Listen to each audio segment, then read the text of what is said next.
My name is Eugene Harrison. I'm a 35-year-old office worker. I work in IT, but I'm essentially a gopher. I was hired by this company about 6 months ago. It's a company mainly engaged in system development, and I take on various chores, such as making copies, to help other employees carry out their work smoothly. You could say my days are busy and fulfilling. However, since my early days at the company, I've been branded as an engineer who isn't much use. Thanks to this, there's no one in my department who has the time to chat with me outside of work. I've gotten used to eating my lunch alone on the rooftop during my break. Then, a change came to my daily life. In April, there was a personnel change, and the boss who had been overseeing the department was transferred. The new boss, it seemed, wasn't an engineer. Apparently, she was chosen to oversee the department because of her high ability to manage employees. I remember the boss who was transferred murmuring about how our engineers often work overtime and how the overtime pay has become a problem. It's probably a personnel change to thoroughly address that issue. The new boss is a stunning beauty, and the men in the department were all abuzz when she made her inaugural address. I'd heard the rumors that she was beautiful, but she was even more gorgeous than the rumors suggested. I was smitten at first sight. Her name is Jennifer Parker. She's 5 years younger than me. She looks mature and competent. Not at all what you'd expect from someone younger than you. Like the other male employees, I quickly became a fan of Jennifer. However, she was not particularly kind to me. She saw me as an employee who can't do his job. I quickly realized that she's been closely observing the behavior of the employees in order to understand the state of the department. About a week later, she began to distribute tasks among the employees. It was astonishingly perfect. After a month, both overtime and errors dropped significantly. Even right before the project deadline, the employees' morale was high. The employees' frustrations dramatically reduced after Jennifer was transferred. I was really grateful, as it felt like I was the one who had to bear the brunt of the frustrations at work every day. Jennifer's arrival coincided with the project deadline, so the welcoming party was postponed, and it was only held about a month and a half later. By that time, Jennifer had already integrated herself into the department, and the drinking party was casual and lively, like a no-holds-barred kind of atmosphere. Since it was right after the project deadline, everyone's spirits were high. I've never really been a fan of alcohol, and I don't drink at social gatherings. I'd sit there drinking my soft drink, watching everyone get progressively drunker. Not many people struck up a conversation with me at the gathering. The new recruits like Sally and her group would talk to me, but I reckon that'll change by the time winter rolls around. Just as I was engaging in travel discussions with the younger ones, Jennifer joined the conversation. She appeared to have been coerced into drinking quite a bit, and she was thoroughly inebriated, to put it mildly. Her eyes were half closed, a far cry from her usually sharp and focused demeanor. "You've had too much to drink, Jennifer," I pointed out, steadying her as she struggled to sit upright. The new recruits looked worried too. "I'm not drunk. You're all just making fun of me." She giggled while denying it. This wasn't good. She was clearly intoxicated. "Stop talking only to the younger ones, Eugene. Talk to me too, or don't you want to mingle with a younger female boss?" she said, leaning in closer to me, clearly fueled by the alcohol. I wanted to create some distance, but I had the feeling that if I did, she might tumble out of her chair. The new recruits, likely scared of being caught up in this situation with a boss, made a hasty retreat, leaving Ms. Jennifer and me alone at a corner table. "Come on, Jennifer, sit straight," I said, trying to push her upright by the shoulder, but she was swaying and struggling to find her balance. Can't you lend me your shoulder? Huh? It's not like it's going to decrease. She slurred, hardly forming her words properly. Acting like a child, she was swinging her legs, and one of her high heels went flying under the table. Jennifer was surprised to find his shoes missing and stuck her face under the desk.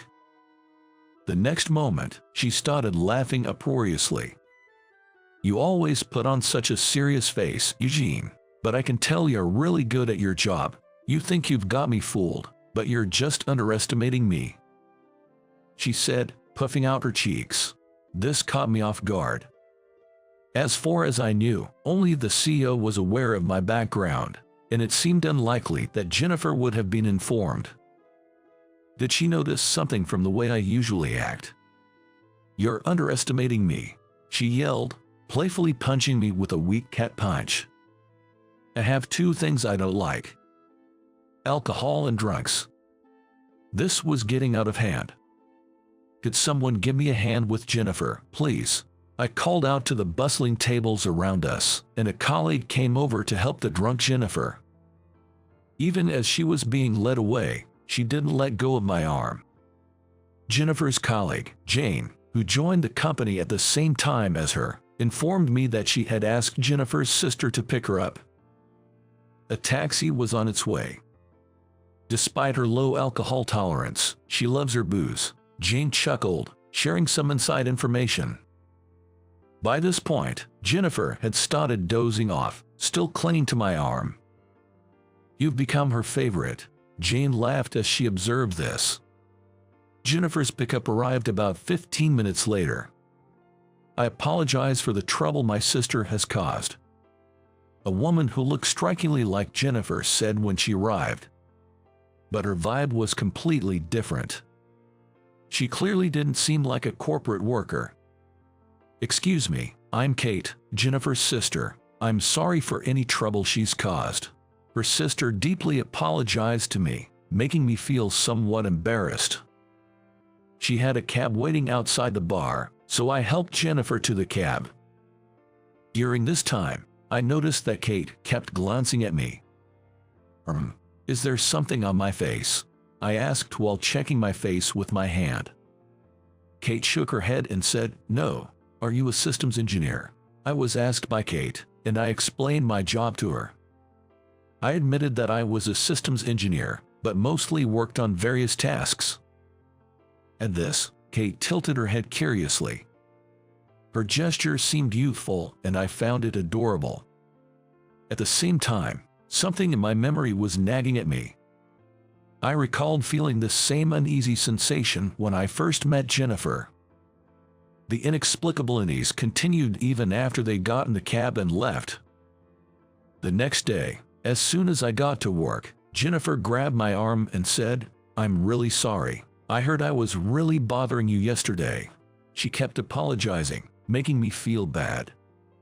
Well, it's not a big deal, you were drunk. I tried to brush it off as a joke. Apparently, she had been scolded by Kate when they got home and was told to apologize to me. I'm really sorry, she said with a deeply remorseful face. Don't worry about it. It was just a company drinking party. I didn't mind at all. On hearing this, Jennifer seemed relieved and smiled. Her smile made my heart flutter in a different way from the night before. But I decided to keep this feeling to myself. About a month and a half had passed since the drinking party. I was still busy doing odds and ends, but I felt fulfilled. During lunch break, as usual, I headed to the rooftop. There was a small chapel on the rooftop of our building. I always have my lunch there, offering a prayer daily. Usually, my favorite spot is empty, but today there was already someone there. It was a new employee, Sally. She was highly regarded in our department for being a quick learner among the new hires. She was crying with a trembling voice. I thought about ignoring it and leaving, but reconsidered. I called out to her, trying not to startle her. She seemed to think no one would come, so she was startled and stood up. Seeing me standing there, She seemed to lose all energy and sat back down. "What's wrong? Did something happen?" I sat down beside her and asked. Tears began to overflow from her large eyes. In a panic, I looked for a handkerchief but couldn't find one. I handed her a packet of tissues I got from the subway station on my commute. "I might not be much help, but would you like to talk to me about it?" I encouraged her. She sniffled and began to share. Apparently, she had made a mistake at work. She couldn't correct a bug. She was in charge of the security system, currently assisting in the rebuilding of a system for a major client. She was supposed to handle the security part. I checked the date. At this rate, she wouldn't make the deadline. She started crying, raising her voice. "Have you talked to any senior staff? The project is handled by a team, not an individual." I had a feeling they were piling work on her, a new hire. At my question, she nodded lightly. She had asked for help, but apparently, everyone else was too busy with their own work, with the deadline approaching. They must be jealous of her skills and refusing to help. Otherwise, they wouldn't leave something so crucial to just her. I fought for a while, then decided to help her. But I had one condition, which I told her. I wanted her to keep it a secret that I helped. She seemed surprised but probably had no choice. She said, "Please." That afternoon, I scrubbed the program in between my chores. The bug was found surprisingly easily. There were other pots I wanted to fix too, so I hurried to correct them. The system program she created was fixed before the end of the day. I secretly handed it back to her. She exclaimed, "What? Already? Shh, keep it a secret." I put my finger to my lips and said. She nodded understandingly. Everyone was desperate with the deadline approaching. I thought no one would notice. But there was someone in this department who had been observing me. It was Jennifer. The next morning, right after the morning meeting, I was called by Jennifer. "You fixed this program, didn't you, Eugene? It's impossible to find and correct a bug and rebuild it in such a short time. What's going on?" I was at a loss for words. I had underestimated Jennifer. It was my mistake to overestimate that I could deceive her, who monitored and oversaw everything. Well, I couldn't find the next words to say. Jennifer stood up as if irritated by me. "I looked into your background because I was curious, even the erased pots. Why are you just a general affairs officer when you're better than anyone else in this department? Are you making a fool of me?" Jennifer couldn't hide her anger and raised her voice at me. I wondered why she was so angry. Whether I work or not, whether I have the ability or not, it's up to me how I use my power. To be blunt, this isn't a matter worth upsetting Jennifer over. I was torn between telling her the truth and just quitting my job. That being said, it did get under my skin a bit when Jennifer got irrationally angry without understanding the situation. The moment I opened my mouth to retort, the department door was flung open roughly. Heavy footsteps approached us. "Who made this security program?" The one raising her voice was Kate. Sally mumbled, "It was me." At this, Kate stormed towards her. She shrank back in fear. Tears welling up in her eyes again. She was expecting to be scolded for some mistake. The fear of being unable to explain herself was palpable. Panicked, I stepped forward. It was me. I did it," and raised my hand, identifying myself to Kate. She halted and turned around to face me. Then she grinned. "I thought so." "Why, Kate?" I asked Jennifer. "Kate is a white hat hacker hired by this company. It's her job to find vulnerabilities by breaking the security we build. My program was handed over to Kate last night. Apparently, she's been making a fuss since seeing it." Kate, standing before me, looked at me intently. "It's been a while, Eugene. Don't you remember me?" She grabbed her long hair in one hand and tied it up into a ponytail. I did recognize that look. Wait, why? My memories rushed back to high school. That was during an aita exchange program over summer vacation. It was a government-planned program to teach system programming to students in the UK. I remember being among those hand-picked from various places. We didn't interact much due to the age gap, but she, as an elementary schooler, would often engage me in conversation. That was Kate. Her hacking skills overshadowed those of the college and high school students that were with us, and I remember being astounded. There was a talent in her that couldn't be reached through hard work alone. In the end, I decided to stay and study in the UK during the exchange program. I haven't seen her since. Do you work as a handyman here? Don't be ridiculous. I know that you have more talent than anyone else here. Why are you holding back? She was angry because the program was too perfect. How I use my talent is my business, isn't it? Even though she doesn't know a thing, she imposes her opinions, and I can't hide my irritation anymore. In the midst of our glaring, Jennifer steps in between us. And in the next moment, she slapped my cheek with a resounding smack. For a moment, I couldn't comprehend what had happened to me. When I realized it wasn't Kate who slapped me, but Jennifer, I was truly shocked. Why don't you utilize your talents? Why? I longed for that talent so much I could choke. While receiving the same gift as Kate, why? Jennifer scolded me with a serious look, and my irritation subsided in an instant. Tears welled up in her eyes. No matter how much I try, I can't beat Kate.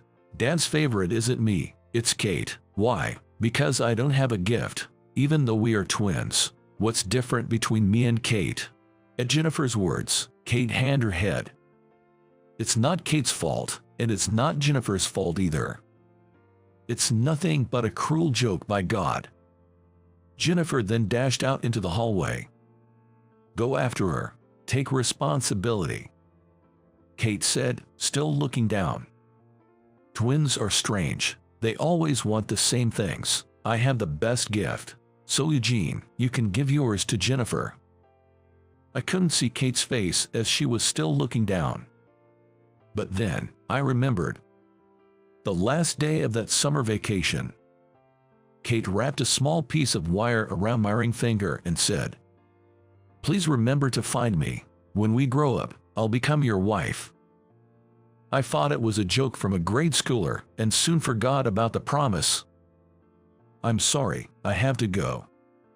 Leaving those words behind, I went after Jennifer.